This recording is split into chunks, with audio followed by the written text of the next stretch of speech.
Pemkot Denpasar mengimbau kepada perusahaan agar secara proaktif mendaftarkan tenaga kerjanya yang terkena PHK dan yang dirumahkan tanpa upah. Hal ini sebagai wujud penerapan strategi perlindungan sosial bagi masyarakat terdampak pandemi virus corona atau COVID-19 yang salah satunya melalui program Kartu Prakerja.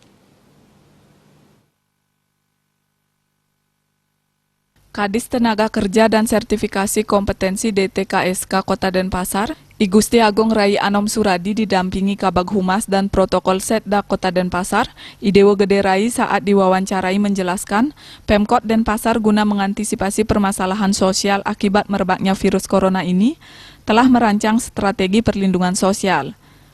Salah satunya guna memberikan bantuan terhadap tenaga kerja yang harus mengalami PHK dan dirumahkan tanpa upah akibat pandemi COVID-19.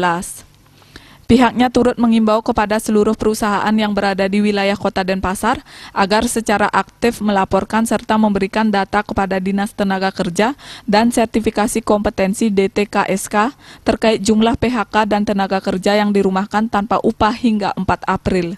Namun jika masih ada yang tercecer masih diberitakan, pemerintah masih tetap memberikan kesempatan untuk melaporkan karyawannya.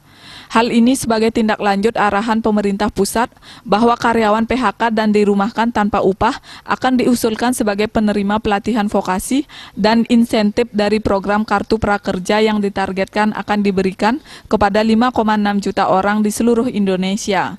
Mengingat Bali merupakan salah satu percontohan kepada perusahaan agar segera mengirimkan data karyawan atau tenaga kerja yang di PHK dan dirumahkan tanpa upah untuk dapat diusulkan menerima program Kartu Prakerja dan mendapatkan pelatihan vokasi dan insentif dari pemerintah.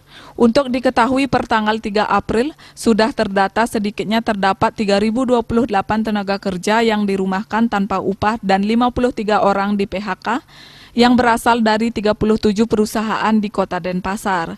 Dari 37 perusahaan tersebut hampir sebagian besar perusahaan yang bergerak di sektor pariwisata.